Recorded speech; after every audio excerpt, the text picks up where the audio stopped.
ময়মনসিংহের গৌরীপুরের রামগোপালপুর ইউনিয়নের চৌকাবিলের মাঝে দাঁড়িয়ে আছে 15 মিটার দৈর্ঘ্যের একটি পাকা সেতু।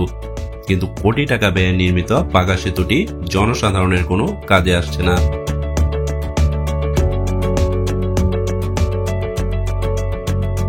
সেতুর দুপাশে সংযোগ সড়ক না থাকায় দুই পারের বাসিন্দাদের মাটির স্তূপে এক পাশ দিয়ে সেতুর উপরে উঠতে হয়, অপর পাশে সেতুর উপর থেকে নামতে হয় লাফ দিয়ে।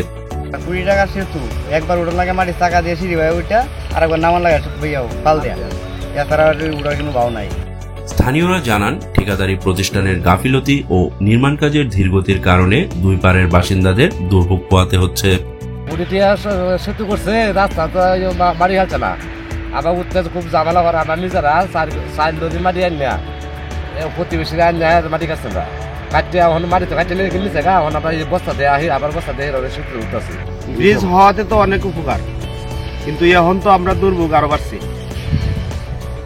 এই পাশ থেকে এই পাশে যাওয়াটা প্রায় 3 ফুট 3.5 ফুট ব্যবধান। বৃদ্ধ লোকজন আছে, আমরা অনেকেই মাছ চাষে জড়িত, অনেকেই মাছের বাল লইয়া আনিগুনি করার লাগে, কিন্তু তারা এই বিষয়টা তো কেউ কোনো গুরুত্ব দিতেছে না। কোনো কিছু জিনিস লিয়ে এই পর্যন্ত এই দিক দিয়ে আনিগুনি করা যায় না। একটা গরু, ছাগল, হাঁস, মুরগি, মানুষ, যে কোনো একটা জীবন্ত জিনিস আনিগুনি করার মতো কোনো বন্দোবস্ত নাই। তাহলে এই হিসাবে আপনারাও যেহেতু আসছই, সবাই একত্রিতভাবে যেভাবে দেওয়া যাইতেছে, এই অল্প কয়েকদিনের ভিতরে সামনে আসছে ঈদ, এর ভিতরে যাতে আমরা যেভাবে এইটা ক্লিয়ার ভাই, আপনারা কাছে আমার বিশেষভাবে অনুরোধ রইল। সংযোগ সড়ক না থাকায় সেতু পার হতে গিয়ে ঘটছে ছোটখাটো দুর্ঘটনাও। কোটি টাকার সেতুটি এখন গ্রামবাসীর বিড়ম্বনার কারণ হয়ে দাঁড়িয়েছে, এমনটাই জানালেন দুই পারের বাসিন্দারা। আমরা স্কুলে যাই, আমরা উঠতে পারি না, নামতে পারি না, আমরা কষ্ট অনেক। আমরা এই স্কুল থেকে যাওয়ার সময় আমরা পরে যাই হঠাৎ করে, এবং আমরা এই ব্রিজটা হয়েছে কিন্তু আমরা উঠতে পারি না, এবং মাটি কাটা হয় না। আমরা যে এই ব্রিজটা হয়েছে, ব্রিজটা হওয়াতে খুব খুশি থাকলেও খুশি না, কারণ ওই হাইরেও কাজটা সঠিক করতেছে না, কারণ দুই সাইডে ভাঙা রাস্তা, যাহা ঠিকাদারে এটা ঠিক করে দিলে আমরা সবাই এলাকাবাসী আনিগুনি করতেতাম। এখন আনিগুনি করতেছি না, কারণ দুই সাইডে যে গাতা, এই গাতা ঠিক করতেছে না, কারণ পুরা কমপ্লিট দিতেছে না, কারণ দুই সাইডে আমরা রয়েছে ভাঙা রয়েছে, যার ফলে আমরা এলাকাবাসী যাইতে পারতেছি না, গাড়ি ঘোড়া যাইতে পারতেছে না। স্থানীয় সূত্রে জানা গেছে, 1971 সালের মহান মুক্তিযুদ্ধের সময় ময়মনসিংহের ঈশ্বরগঞ্জে পাক বাহিনীর ক্যাম্প আক্রমণ করেন মুক্তিযোদ্ধারা। ওই সময় পাক বাহিনীর আক্রমণ প্রতিহত করতে রামগোপালপুর ইউনিয়নের চৌকাবিলের পাকা সেতু ডিনামাইট দিয়ে উড়িয়ে দেয় মুক্তিযোদ্ধারা। 2022-23 অর্থ বছরে দুর্যোগ ব্যবস্থাপনা ও ত্রাণ মন্ত্রণালয়ের অধীনে মুক্তিযুদ্ধে ধ্বংস হওয়া সেতুর জায়গায় 15 মিটার দৈর্ঘ্যের পাকা সেতু নির্মাণের উদ্যোগ নেয় সরকার। 1,05,70,416 টাকা 30 পয়সা ব্যয়ে সেতু নির্মাণ বাস্তবায়নের কাজ পায় ঠিকাদারি প্রতিষ্ঠান বিসমিল্লাহ এন্টারপ্রাইজ। 2023 সালের 26শে জুন চৌকাবিলের শিবপুর ও বলুহা গ্রামের সংযোগস্থলে সেতু নির্মাণের কাজ শুরু হয়। সেতু নির্মাণের সময় নির্ধারণ করা হয় 6 মাস, কিন্তু ঠিকাদারি প্রতিষ্ঠানের গাফিলতি ও নির্মাণ কাজের ধীরগতির কারণে নির্ধারিত সময়ে সেতুর কাজ সম্পন্ন করা হয়নি।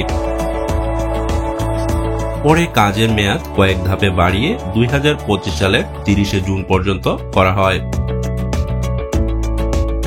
চৌকাবিলের দুই পারের বাসিন্দারা জানান, প্রায় 6 মাস আগে সেতুর নির্মাণ কাজ শেষ হলেও সেতুর দুপাশে সড়ক নির্মাণ কাজের কাজ এখনো শুরুই হয়নি।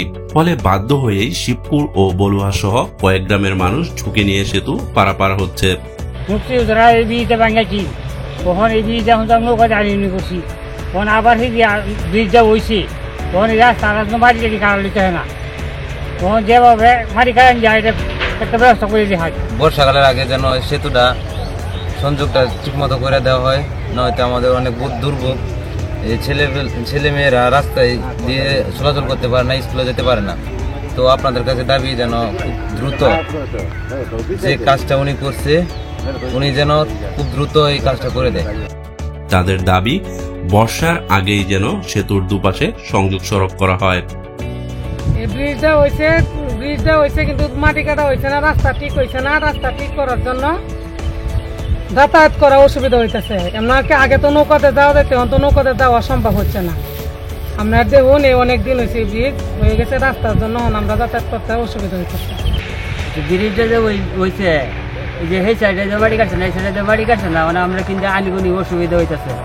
স্কুলের ফুলগুড়িরও আনিগুনি করতে না, গাড়িগুড়িও আনিগুনি করতে না, খুব সমস্যা আমরা। এ বিষয়ে যোগাযোগ করা হলে উপজেলা প্রকল্প বাস্তবায়ন কর্মকর্তা মোহাম্মদ আলাল উদ্দিন জানান, নির্মাণ কাজ দ্রুত শেষ করার জন্য তিনি 2025 সালের 26 জানুয়ারি ঠিকাদারি প্রতিষ্ঠানকে চিঠি দিয়ে তাগিদ দিয়েছেন। এটা 31/30/2024 ওয়ার করা হয়েছে। 20/6/2000 কাজটা শেষ হওয়ার কথা ছিল, 25/30/2025 কাজটা শেষ হওয়ার কথা। এটা কার্যাদেশের সময় বৃদ্ধি করা হয়েছে। আমি সাইটটা পরিদর্শন করেছি এবং পরিদর্শন করে আমি ঠিকাদারকে তাগিদপত্র দিয়েছি যাতে জনগণের কষ্ট না হয়, দ্রুত যাতে অ্যাপ্রোচটা শেষ করে দেয়।